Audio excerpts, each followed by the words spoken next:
নমস্কার বন্ধুরা, আমি তনুজা আমার চ্যানেলে তোমাদের স্বাগত জানাই।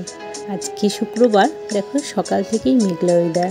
বহরমপুরে কদিন ধরেই বৃষ্টি হচ্ছে সকাল থেকে, আজকেও ঠিক সেই একই অবস্থা, ওয়েদার একদম মেঘলা।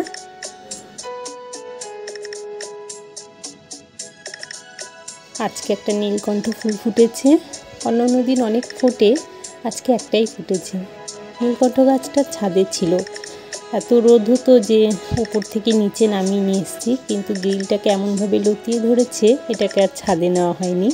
দেখো অনেকটা উপরে উঠে গিয়েছে, তাই এখানেই থেকে গেল। বাইরে কিন্তু গুড়ি গুড়ি বৃষ্টি হচ্ছে আর প্রচণ্ড হাওয়া। এইটাকে কি ফুল গাছ বলে ঠিক জানি না, তবে রজনীগন্ধার মতন সাদা সাদা ফুল ফোটে, প্রচুর কুড়ি আসে, দেখতে দারুণ লাগে গাছটা।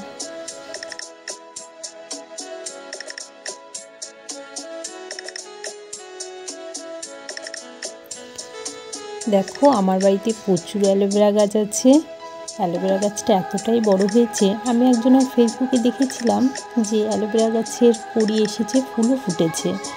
তা আমার গাছটা এত বড় হয়েছে এখনও তো ফুল ধরলো না। তোমাদের কি গাছে কখনো ফুল এসেছে অ্যালোভেরা? তাহলে আমাকে অবশ্যই কমেন্ট করে জানিও তো।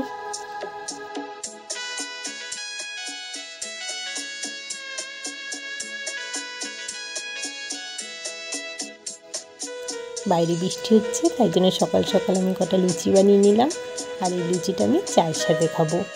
অনেকে অবশ্য তরকারি দিয়ে খেতে পছন্দ করে, কিন্তু আমার একটু চা হলেই হয়ে যায়, খুব ভালো লাগে চায়ের সাথে। ঠিক আছে বন্ধু, ভিডিওটা যদি তোমাদের ভালো লেগে থাকে তাহলে প্লিজ একটা লাইক করে দিও। আবার দেখা হবে তোমাদের সাথে অন্য কোনো ভিডিওতে। আজকে ভিডিওটা তাহলে এখানেই শেষ করলাম, বাই।